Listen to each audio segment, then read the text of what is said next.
Yan guys, Balintong-Katok area na kami. Yan. Malapit na kami, Santiago. Okay. Yan. 10 o'clock pa lang naman, mga 10:30 na. So yan.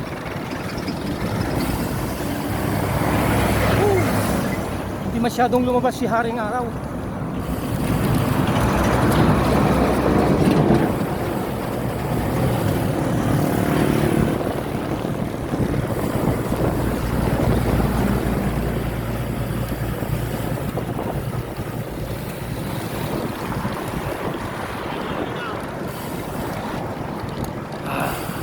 Yun, yung dome.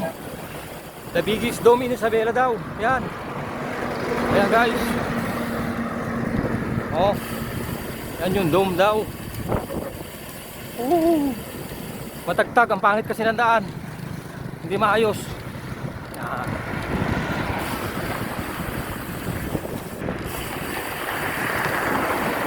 Finally.